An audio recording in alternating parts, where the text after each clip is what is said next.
I'm Carrie Stinson, and my journey through life has been quite an adventure. For over 20 years, I played Barney the Dinosaur on tour and 7 seasons of the hugely popular TV show Barney and Friends. Now my journey is to bring together friends and guests from all over the entertainment world for inspiring and at times amusing behind-the-scenes conversation. I'm Carrie Stinson, and this is Purple Roads.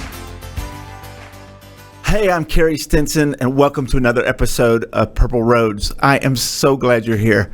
It's so exciting to be telling these stories and having these conversations, and I'm so glad that you're part of it.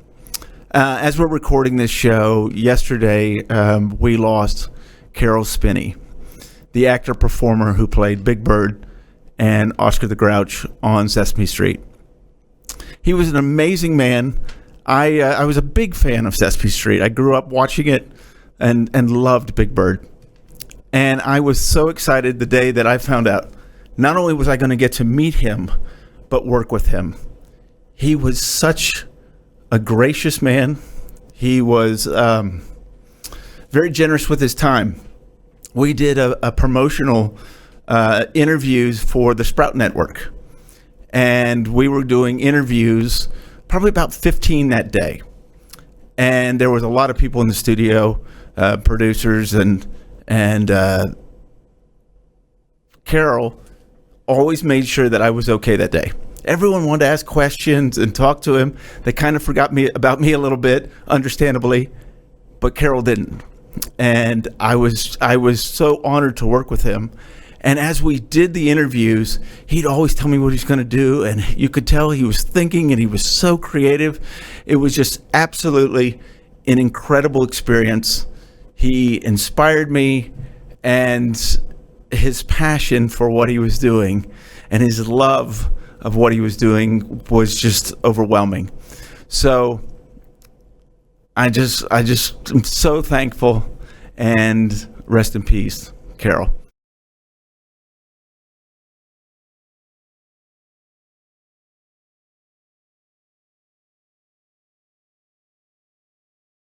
You know, there's a lot of stories about how Barney got started, how Barney became so famous. And it's this great story out of Connecticut of this little girl that rented a video, and her dad just happened to be the programming director with PBS in Connecticut. And they are here today to tell this story of how Barney became Barney and Friends, and the world found out about him. This is the way we walk the beach, walk the beach, walk the beach. This is the way we walk the beach. So excited to have Leora Rifkin and Leora Rifkin to tell how Barney became such a huge TV show. How are you, Larry? I'm great. How are you, Carrie? Congratulations on the new podcast. Thank you so much. It is so good to see you. It's been a while, but it's so good to see you. And welcome, Leora. Well, I'm a lot older than I was then. I think I was about 40 at the time that all this magic occurred. So you can do the math and figure out where I am today. And welcome, Leora. I don't know that we ever actually met, but I've heard so much about you over the years. Thank you for having us. It's such an incredible story. And I know I was saying, earlier, Larry, it's kind of like a folklore of how this all happened. So I'm going to kind of let you go here a little bit and talk about how you found Barney and Friends. Or what even Barney and Friends. Well, there's got to be a backstory and a founding story for every hero. And Barney certainly became a hero in our lives and then in the lives of millions and millions of American children. And I've got to say that it was the most innocent find, and there was nothing determinate about it. It was all serendipity. And Leora was not a big videophile. She wasn't someone who always had to be entertained by video. But this Super Bowl Sunday in 1991, she had an interest, and we went up to the video store just up the block from where I am right now. And lo and behold, she picked out this video of Barney and the Backyard Gang with Sandy Duncan, and it looked innocent enough. And we went home, and then she would play it over and over and over again, which would become emblematic of the way kids treated Barney as a friend and someone they wanted to have in their lives. So it became so immersive, I just didn't understand it given her history. So I had to sit down and take a look. And I saw some elements in the production. And you could tell the production was early on, let's put it that way. But I could tell that there were certain things that really drove it in a different way than anything else that was on PBS. And what I think we all have to understand at that time was that PBS had these wonderful pillars in Fred Rogers and Sesame Street. And by the way, you did a wonderful tribute to Caroll Spinney. And I met him as well. What a wonderful man from Connecticut, Woodstock, Connecticut. So a lot of goodness up here in Connecticut. In fact, Cheryl Leach lives here in Connecticut now. So we're so blessed to have her as a neighbor. But at that point, I recognized that there were some elements, and those elements were that Barney was really leading the action, that you had this wonderful character, you had children and music and color, and it just added a certain dimension. And PBS was looking to add to their children's offerings. So they had put out a call with the Corporation for Public Broadcasting saying, we are going to fund some new productions in addition to what we have now. And lo and behold, we went into that competition and we came out with $2.25 million and away we went. Now, I'd love to make it sound very, very simple.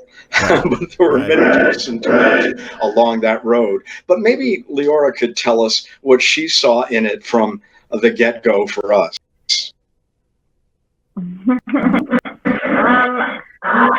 I actually don't remember what it was that really made me love it so much. I mean, I guess similarly now, I wouldn't watch the Super Bowl, so I still have that in common with like Courtney.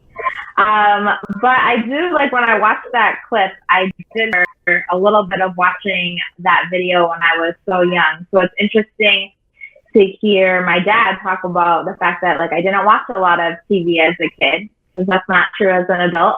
But yeah, I don't know what it was exactly. I think it really speaks more so to my dad, who was able to see magic, and he could have just brushed it off or been like, oh, she really liked that video. But I do feel like it speaks to his ability to find talent and to see what can be popular. I mean, he did that with UConn women's basketball and with other endeavors. So I give a lot of credit to him, because it's crazy to think that something that I just randomly picked out and I randomly liked has such a huge influence on so many people, in the U.S., but also internationally.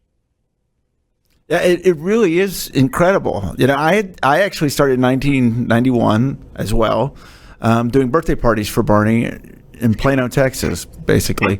It was just those first 3 videos that you got to see. And there was no TV show. I had no idea what it was when I became part of it. And I'd never been in a costume. I'd never been part of any of this. And I immediately saw how much the kids loved it and the songs. I mean, they just wanted to hear the songs again and again, and they knew all the motions and the movement. It was amazing.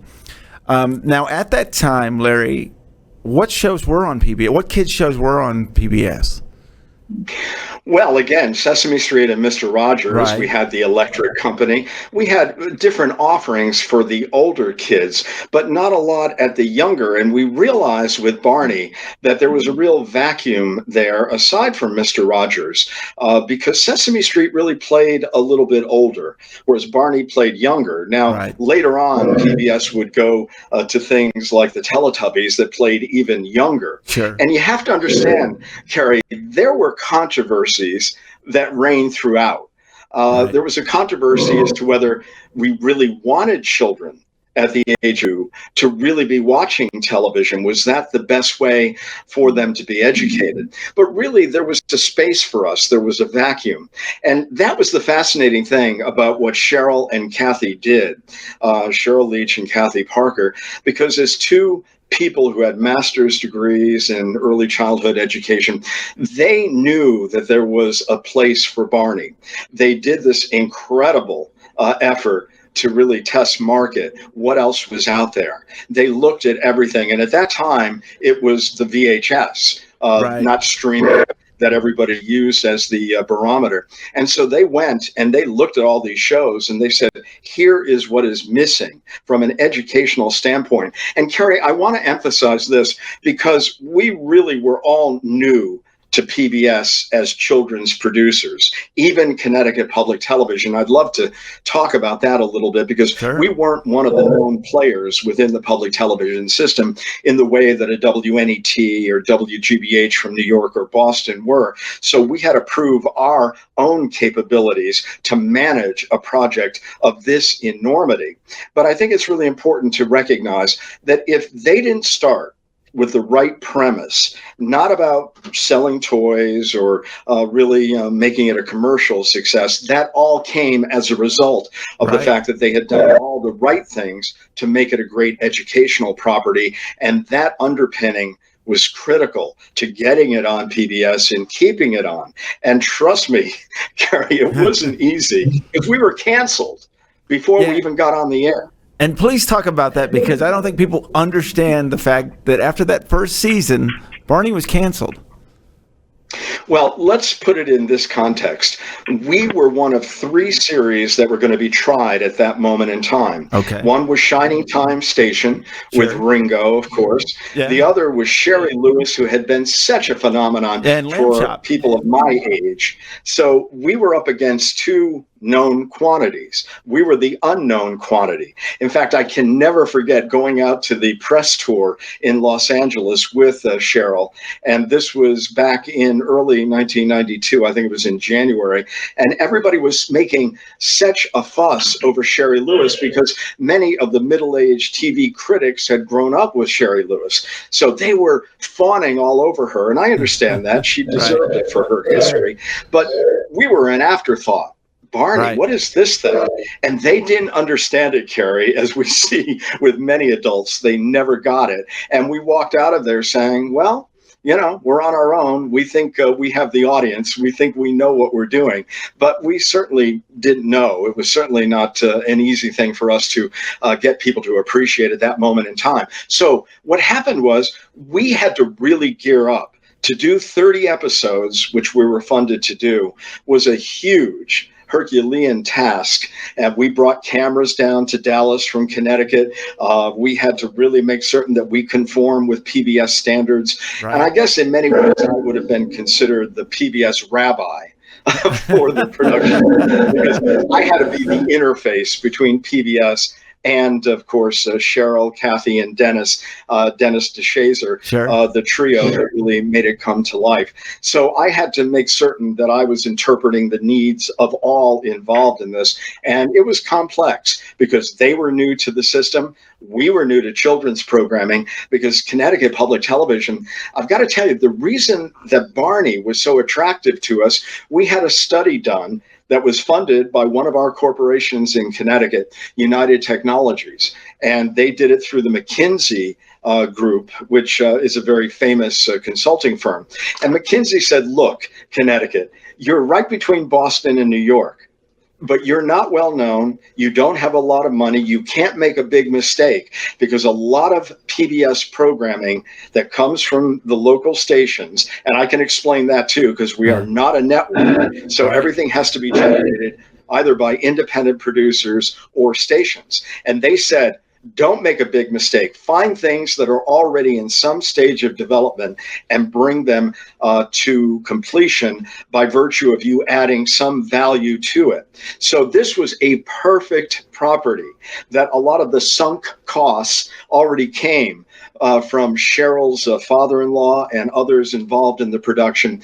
And so we came along, discovered it, and made the alterations to it and brought it. Well, one of the alterations, we couldn't call it Barney in the Backyard Gang because gang did not have then nor today the best connotation. So there were a lot of changes made, but we were the last ones to go on the air in this test of these 3 properties because we needed a lot of development and a lot of work to go into it. And I got a call right before we went on the air in April telling us that they were not going to refund us. And I was incredulous. I couldn't believe they wouldn't fund us. First of all, we hadn't gotten on the air, Carrie, so how could they make that determination? So what happened subsequently, I'll tell you, was an incredible campaign to keep Barney on the air, and I'd love to discuss that as well. Yeah, absolutely. And I want to talk about that. But Leora, I want to talk about, did you realize what you had caused, what you had started? Did you realize what you'd done? Not really. I mean, I guess until I got older, I did not like my parents stating my, participation in helping to bring Barney to TV, just because, as you get older, there's also people who don't like Barney. And so, and eventually, found his positivity and messages annoying. And so, like, when I started to get to high school, I was like, do not tell anybody about this.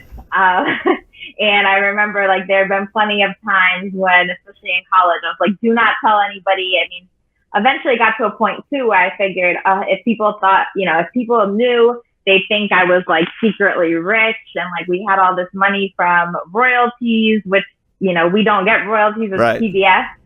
And so just for so many reasons, I was like, don't say anything. And it hasn't been until recently that I've been more comfortable with telling people about it and kind of doing like a fun fact about me. But yeah, I remember when they told my boyfriend, or I don't know if they told him or I told him, and he was like, I was like, I have to tell you something. It's kind of embarrassing. And he was like, what? That's so cool. Like, I remember watching Barney. I loved Barney. I loved when they would play it in school. He grew up in Miami.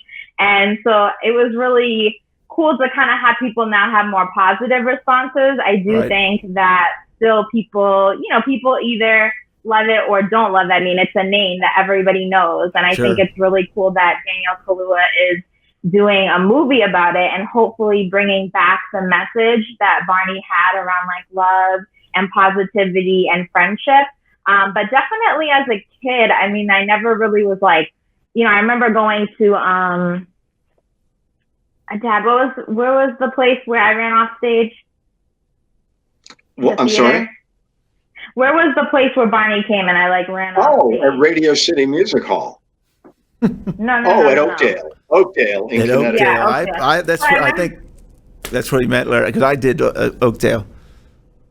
Yeah, so I remember being there, and obviously there was a lot of people, but I never was like, oh, this is because of me, or like I never kind of put that together. But I was actually really scared of Barney. So like I was really scared of Barney in costume. I actually still don't love people in costume. Right. So I remember I was on stage and I ran off, and I forget which of the actors had to carry me off. I think my brother went off with me. So I mean, we have some memories like that. My brother still makes fun of me running off stage. But and there was one point where I was almost on Barney. Like we went to Dallas, and I think I had expressed interest in acting. I don't really remember the story fully. I just remember I was interested, but that never really obviously came to fruition. Although I guess I would have been with Demi Lovato and Selena Gomez. So I think there was a lot of really, interesting people that have been associated with Barney. My dad being the most interesting person. Of course. But it's pretty cool to see again, that it's coming back. And I'm interested to see how in this day and age where there's just so much going on politically and, socially in our country, what the response is ultimately to the message. I think what's amazing about that, I've seen it since we've started this podcast and been out getting the message out. And I think people at first, had a hard time understanding that we believe that message. It's not for TV. It's not for anything other than we believe it and we live it. And I've seen the most incredible things. I know you have, Larry, with the reaction to that amazing dinosaur. The kids' responses. I've done so many hospital appearances and Make-A-Wishes and all those shows, and the response has just been incredible. And it has shown me and taught me the universal love and all of those wonderful messages. And it's also interesting, Leora, that I found that as well, that like my sisters didn't want anyone to know that their brother was Barney when they were in school because they're about your age and they didn't want any of that. But then as they got older, it was cool all of a sudden. And I think, the fact that Barney did not try to entertain or educate adults, it was all about the children, education and entertainment. And I have seen it so much with this podcast that people go, oh, now I get it. Okay, all right, I hated you or I didn't like you very much, but now I get it. I understand I understand them, and I love that, and especially these days. So it really is incredible. So Larry, it gets canceled. How do you get it back on the air? Wow, that was a story, I've got to tell you. It's as close as I've ever come to running a successful political campaign, because it really was. You have to understand the public television system to really appreciate this. But let me go back and just say that there was a moment in time right before cable really took hold where everything on PBS was voted upon by the stations. And so it was a very egalitarian democratic process that basically ensured that everything that was on would stay on and anything new would never get on. So we did try to bring one children's series to television, and it never worked because, again, you had to get the requisite number of votes, and virtually nothing new ever got funded. But then they went to a chief program executive model, more like a network. But having said that, they didn't really have all the power, because you have to understand that when PBS came about after National Educational Television, the way that it was allowed to flourish as a more powerful entity in Washington was by ensuring that PBS did not produce programs. They could fund programs, they could distribute programs, they could promote programs. So they did have a lot to say. But everything had to come either from a station or an independent producer. So that was because WNET and WGBH had already established major production facilities in New York and Boston, and they didn't want this entity to be able to produce everything. Therefore, all of the infrastructure that they have would have perhaps gone to seed. So we, as one of those stations, but again, a station that was not known for children's programming. And you have to understand that the Lions Group was not Children's Television Workshop, or Fred Rogers Group, who were well known to the PBS system. Don't forget, Fred Rogers started out in the 1950s at WQED in Pittsburgh, and then Children's Television Workshop, I just read their backstory, started really in 1969. So we came along in 1992. Who are these people? Who are these people from Connecticut? Who are these people from Texas? And the fact that we also took on a really powerful commercial tinge because kids wanted to be immersed in the program and they wanted to have Barney in their arms. We really proved something. And if we want to get into all of the impacts of Barney, including Nickelodeon Jr. and the fact that the preschool market now is greatly served because it does serve a commercial purpose, we could certainly talk about that. So let me go back to the point where we were told you're not going to be renewed. Now, we have to understand, and this happens in television an awful lot, the person who was the decision maker at PBS had left in the interim, and it took us almost a full year to ramp up to get on the air. So by the time we came, we were orphans because those at PBS who supported us, they had left. So the new people didn't feel as kindly and perhaps didn't even know who we really were in relation to the people who were doing Shining Time Station and Sherry Lewis. So they said, that's it. We're not going to fund anymore. We gave you a wonderful package of 30, and those will live for a period of time. Right. Nobody knew how long. And I started feeling, of course, the quake in our market very early on. So what did I do? I went to other programmers and I asked them, what are you feeling in Baltimore? What are you feeling in Atlanta? What's going on in San Francisco? And they were startled at the reaction they were getting. And so Barney might have been on once a day. They put it on twice a day. And this was from April to June. Now, one of the seminal things we did, and I was never against experimentation, let's put it that way. So we brought Barney into Connecticut. And that was a bit controversial when we were going to pledge Barney in June, right before the PBS annual meeting. But I thought it was really important. We raised $50,000 that morning in Connecticut, which is phenomenal, particularly back in those days in 1992. Be even more phenomenal, I think, today. Sure. And then we brought Barney to the Hartford Civic Center. Now, this was a prelude to Barney making all kinds of mall visits, and you were a part of many of those, I'm sure, Carrie, where basically it was something akin to Beatlemania, because we had 5 levels at the Hartford Civic Center. I walked in and I was overwhelmed. I was stunned by the reaction. And we were videotaping everything. And we sent it to major market programmers to let them know what it was we were experiencing, and they were feeling the same ground shaking underneath them. And so it really was, as we went into the PBS annual meeting at the end of June in 1992, this was the talk of the meeting. Everybody was wondering whether PBS was going to turn back on its decision. And I worked really hard at that meeting. And at the end, the new chief program executive, Jennifer Lawson, said, I will begin negotiations with Connecticut for another round of funding for Barney when we get back. So we had won the day.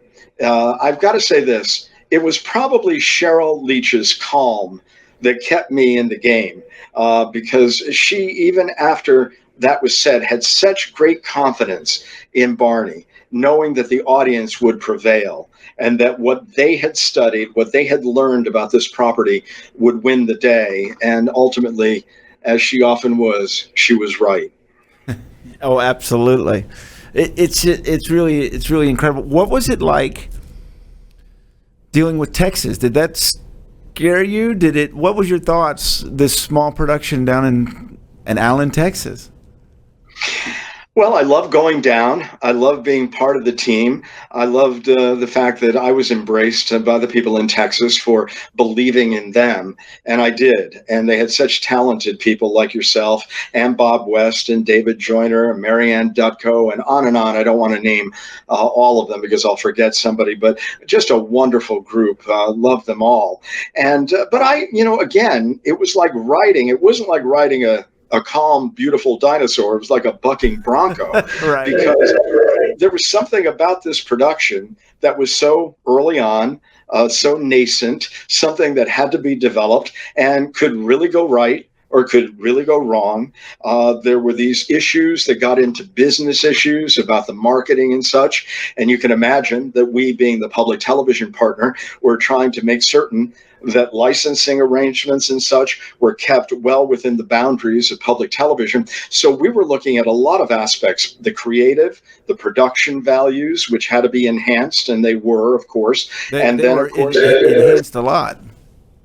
Oh, absolutely. And, the softer edges. I mean, we did a lot. If you go back, and I encourage people to go back and look at the early Barney and the Backyard Gang, you played just a couple of seconds of it, but the transformation was wonderful, remarkable, and certainly a key selling point.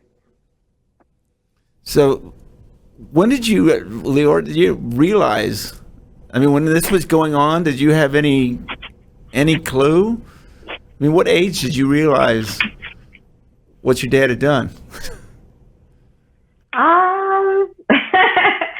It's probably like similarly when kids grow up with a famous parent, like they don't think it's that big of a deal. I would say that's probably accurate. Like even now, I'm like, yeah, it's Barney. Like, I don't know. I don't have the same response, I guess, when I kind of think of it as like, oh, wow, like everybody knows Barney the way they know Mr. Rogers, the way they know Sesame Street, and kind of putting it into context of like the larger, impact that it's had on children's programming. That's when I'm like, oh, this kind of was a big deal.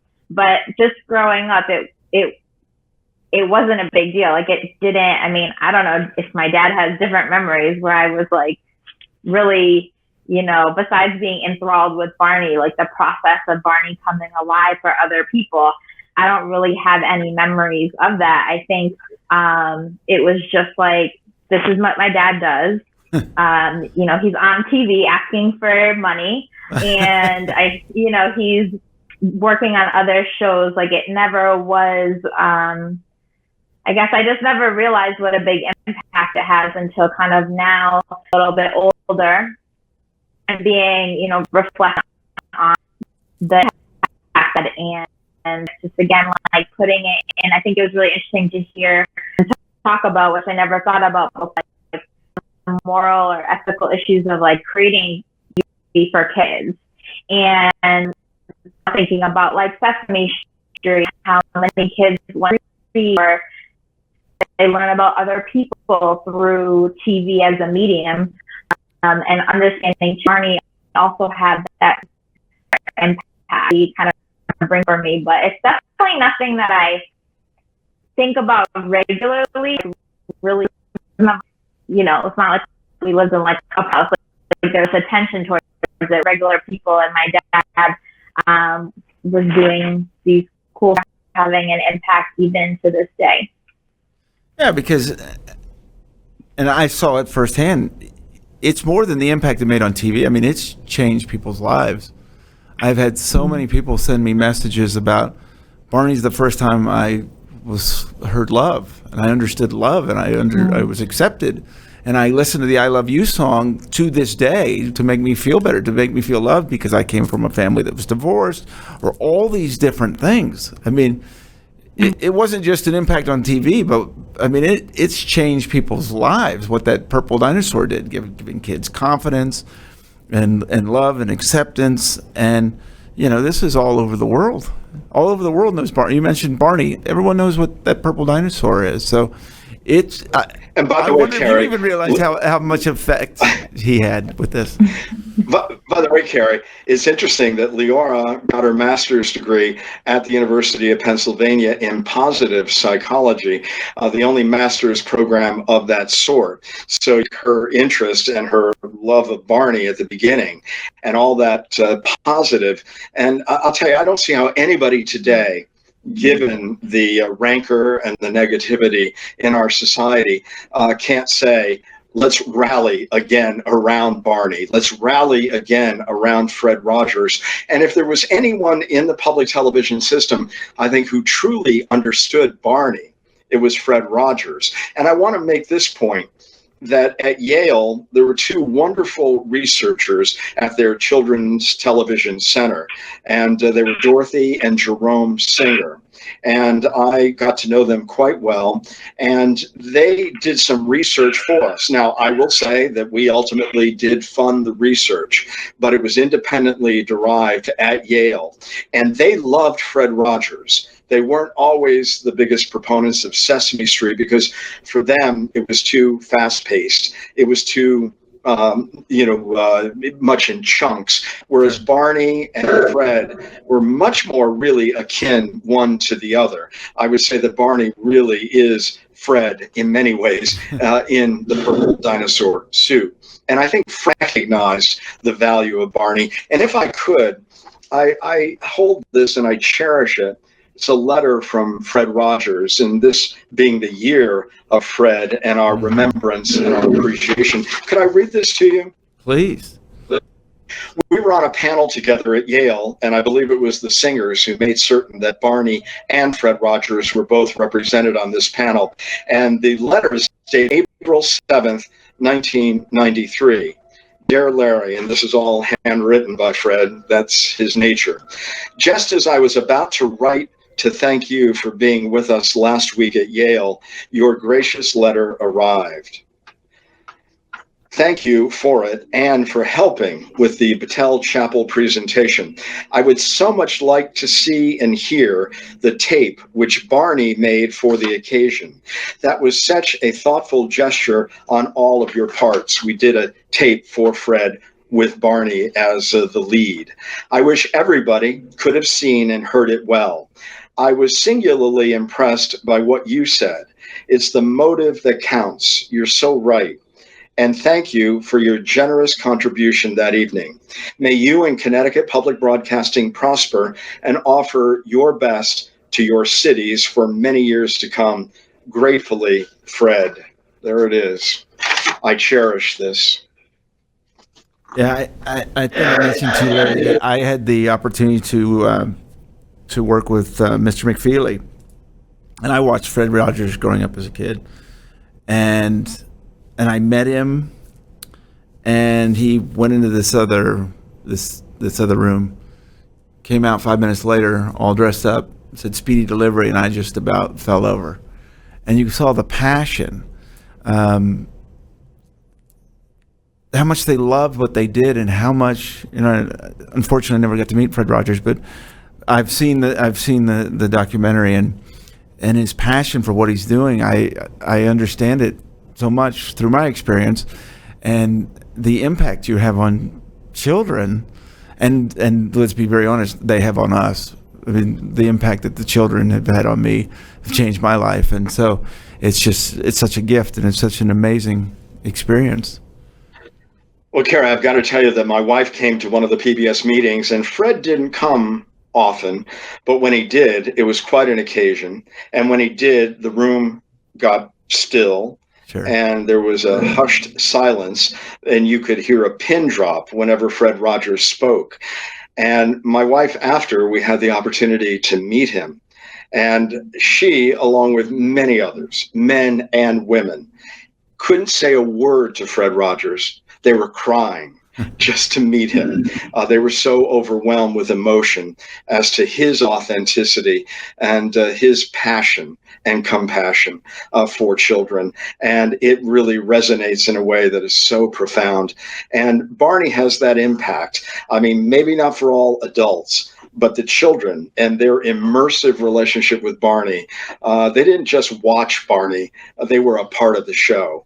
And that was the beauty of the show as well, because it encouraged them to participate, and it encouraged them to show their feelings, and it encouraged them to seek love, because they were being given love by Barney every moment of every element of the show. And by the way, speaking of moments on the show, one of the things that was so important that Yale and that study did for us, it certified that there were 100 learning moments in every Barney episode.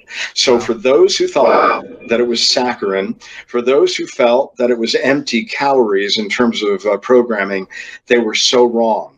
And believe me, had it been that, had it been more on the basis of, say, Care Bears, it would not have lasted for the many, many years that it did on public television. And I hope that it gets the revival that it deserves in these times. Well, I traveled the world with Barney for 10 years doing live performances before I did Barney, and did 7 seasons of Barney and Friends. And it's the most incredible experience I've ever seen, because you would see some of these parents beforehand. Of course, no one knew who I was, and I could be out in the crowd. And you could see these parents like, why are we, I'm here for my child, but I don't really understand why I'm here. And as the show would start and the songs, and they started seeing how their kids knew every song and every movement, you could see the parents warming up. And by at the end, when we would sing the I Love You song, and their child would hug each parent and give them a kiss, the parents got, wow, this is absolutely incredible. And I would get overwhelmed, because of course I know what's coming, and you hear the beginning of I Love You, and it's just such an amazing experience.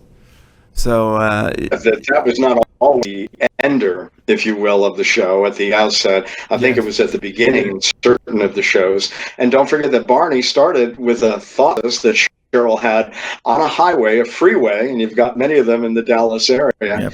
And it was going to be there at the beginning, as opposed to the wonderful purple dinosaur that it became. So there was an evolution in this, and I think the production values continue to get better and better. The storylines, the music, there was a level of sophistication that could be missed, but it had to be well understood by the children, because children have intelligence about what it is that really breaks through whatever barriers have been put up or restraints, and they see the genuine beauty of a production like this. Well, the amazing thing was when I started with it, I very quickly realized every single person involved with that TV show believed in it and loved it. The dressers, the wardrobe, lights. You know, I toured on the TV on the road show. We were with rock and roll roadies that had done U2 and Rolling Stones, and every one of them got it. Not at first. They were like, what in the world are we doing here? And then they saw all that and they got it. And so, you know, you go to work, it doesn't even feel like work. It was never really work. But you're with all of these people that believe in it, believe and are passionate about it and defend it. And I think, you know, Cheryl and Dennis and Kathy really created that environment that you came in and they believed it. They believed that purple dinosaur was real. Well, they made, and the role that David Joyner played, I mean, was work. I mean, I can recall when we brought Barney to Oakdale before the series had really unveiled on PBS, that wearing this costume that at that time was not ventilated terribly well, having to put those ice packs in. I mean, I don't know how many pounds you lost all the time. I don't know how you've stayed so svelte over the years without wearing that. You must have lost 5 pounds, I don't know, in the course of a production. And that was not easy. I mean, that is a form of acting that has to be appreciated. When I went on the first year on the tour, I lost 30-something pounds very quickly. And they called my mom to prepare her when I came home for Christmas because I dropped a lot of weight and had to learn how to keep that going. I think David would tell you, I will tell you, and some of the others that played Barney. For me, it was so easy because of those kids. The suit was light. I mean, obviously it was heavy and it wasn't ventilated great, but I've never seen anything like it. I mean, you would hit that stage and the screams and the pure passion and love, there was their friend. And I've just never seen anything like it. I've never felt anything like it. What was your experience like within the costume? I mean, what could you see and feel? I mean, you could obviously hear the din, but what was you able to really experience? Yeah, I always tell people I have spidey senses.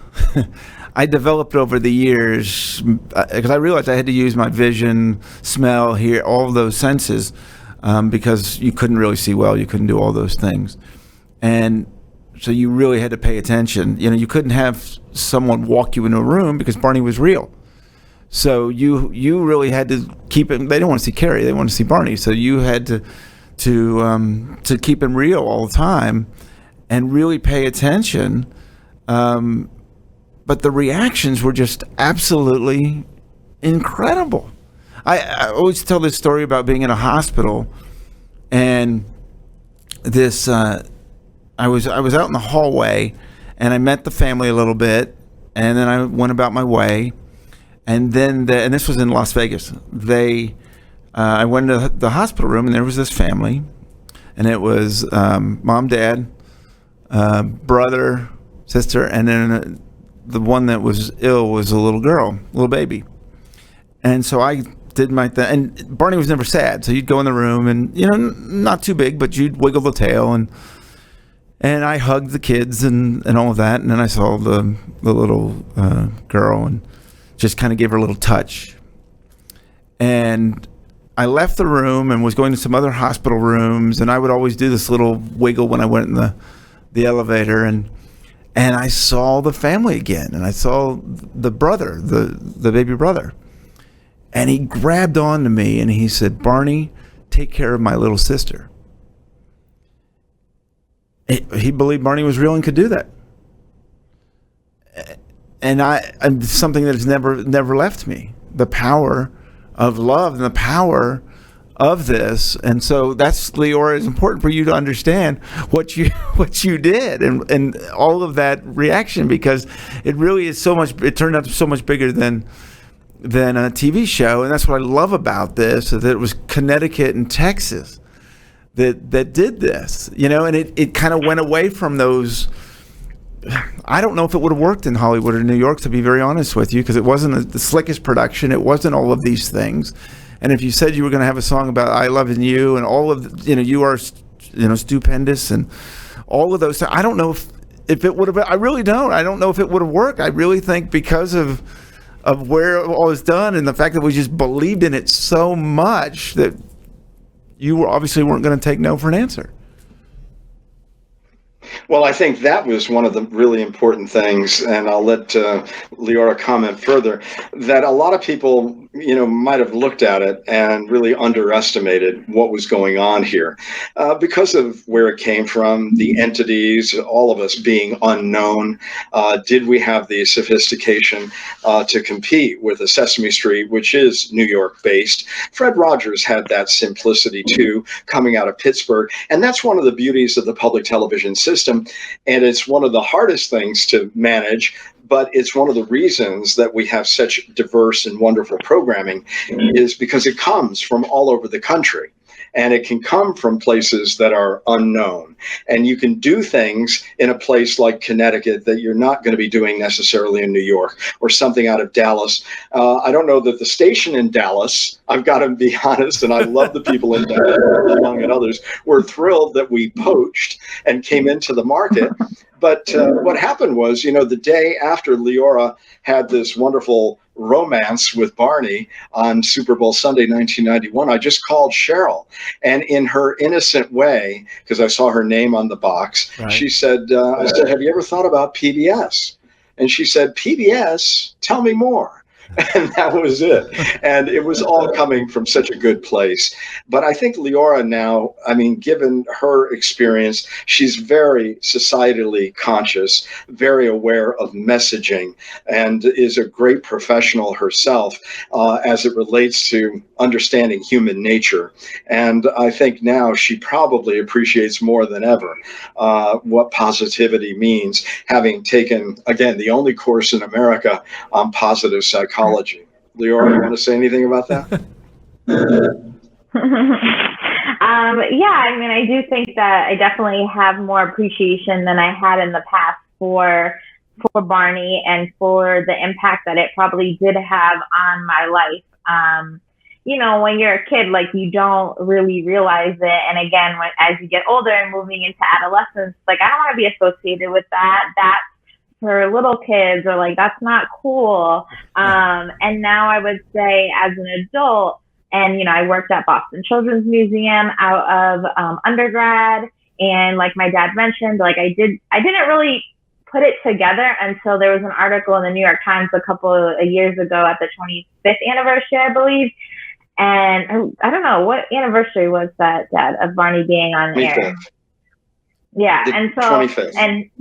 Yeah, the 25th. And so I never really realized that, I guess, until I was doing the interview for that article, of thinking I studied applied positive psychology, and Barney was this really positive, had a really positive message, and his message of love, and, and not to get too positive psychology practitioner, but there's something called the VIA character strengths assessment. And one of my top character strengths is love, and and curiosity, and, thinking about, and love of learning actually as well. And so thinking about Barney, and thinking about some of the, I watched Sesame Street, I watched Lamb Chop, obviously I grew up on public television. So thinking about that and thinking about what impact did that have in my future. It does, really does make you reflect, and also to think about what do so many people have against love or have against positivity. And it kind of makes me think too about human nature and our psychology, and why is it so often that children's television does get a bad rap? Even Teletubbies, I was too old for Teletubbies, but if you think about it, I know a lot of people like to talk badly about Teletubbies. And it's why is it that when you look at children who are the most pure and genuine nature, like we have to put down what lights them up inside. And it's just really interesting to look now at that and kind of all the years I spent like running from, not wanting to be associated with Barney for different reasons. And now kind of being like, no, it's actually like a great message. And what's wrong with that message of love? And, it's so funny because I remember all of the songs, like the cleanup song, I still love to clean, but like I love that song, the teddy bear song, like Me and My Teddy. I still know the words to all of the songs. And so thinking about that, there is that power in music, in story, and especially at such a formative age. Yeah, well, I think it's the authenticity. I really think people thought we had another message to it, that they didn't understand. We really believed that, and that was really it. I always people laugh about Texans because we're so friendly. And I'd go up to New York, and they go, well, what do you want? Well, I don't want anything. I just want to say hello. And I think it's the same thing with Barney. He just really loves you. He really loves you, and that's it. And I think people are just have a hard time believing something like that. Well, we have to think about our culture and why it is that there was such a differential between the way parents might have looked at the experience of their child loving and enjoying this incredible character and all that surrounded it and the aura of love. What was it that made us so jaded over the years? And I find it very interesting that this new Fred Rogers movie, which I still need to see, is all based on a journalist who went to visit with Fred to find out what the veneer really was and to kind of rip it open. And he wasn't able to do that, and found perhaps some deficits in his own life that a genuine love and affection from someone like Fred Rogers, who previously was unknown to him, really could open up in him some new channels to penetrate some of the walls that we put up. So I really do think that relationship, and I just want to underscore this with Fred and Barney, I think, again, they were really twins, and both true treasures that public television brought to America. Before we go, what are you doing now, Larry? Because you've got a podcast too, right?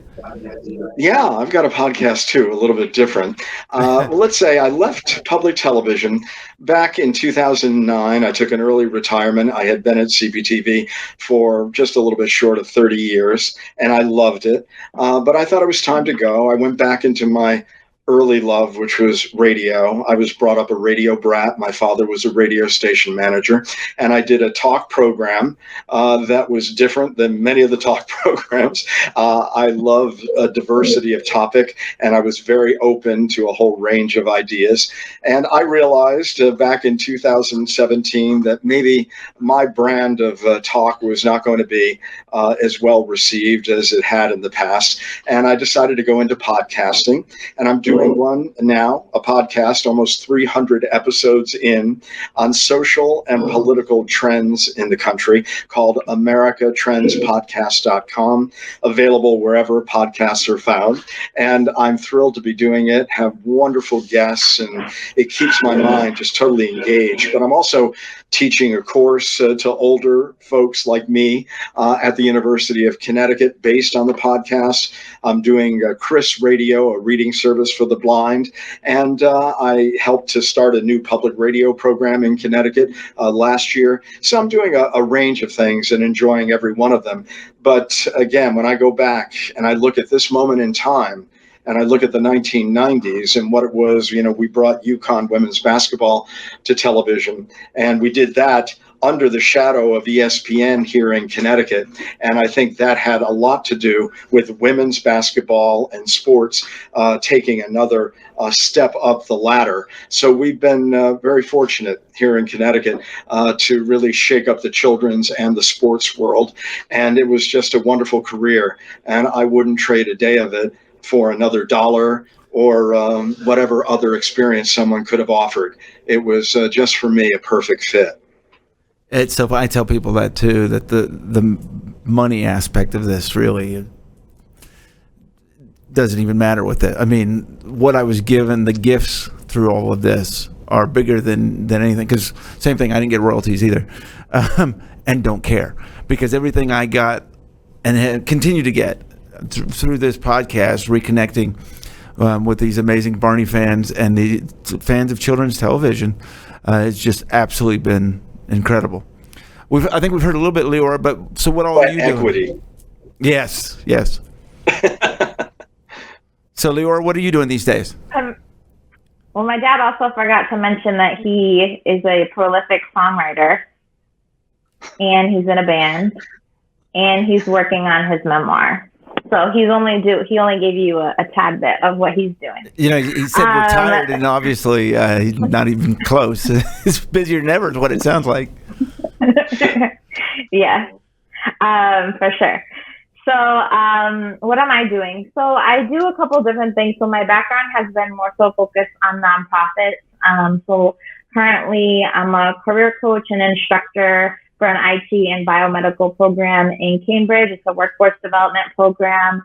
I also coach clients on the side, and I have my own kind of consulting business where I facilitate workshops for organizations around employee engagement. So really using my background in applied positive psychology and thinking about how do you increase well-being, how do you increase connection, which ultimately leads to, more meaning in people's lives and more productivity for employers.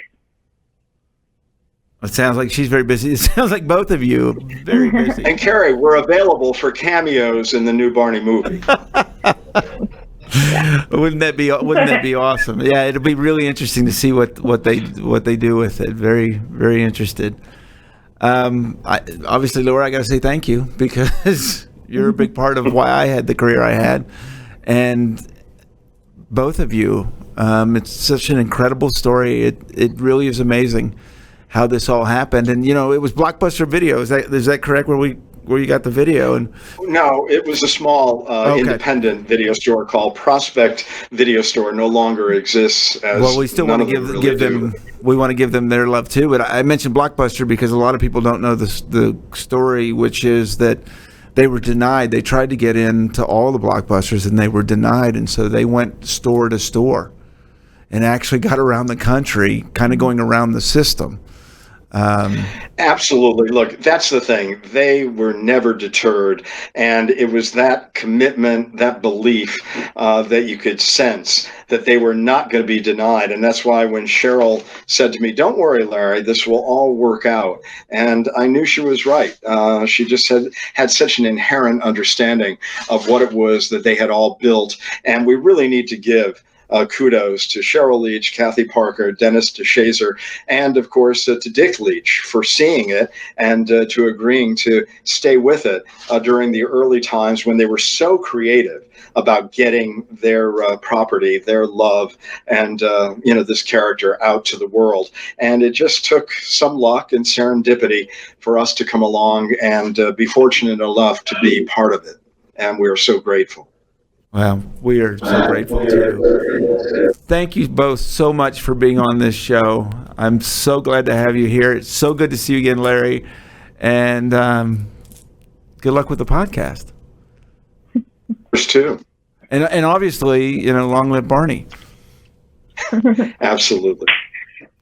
Well, thank you very much. We'll have to have you on again and tell some more Barney stories. But thank you so much. It was great having you, and I look forward to our next episode of Purple Roads.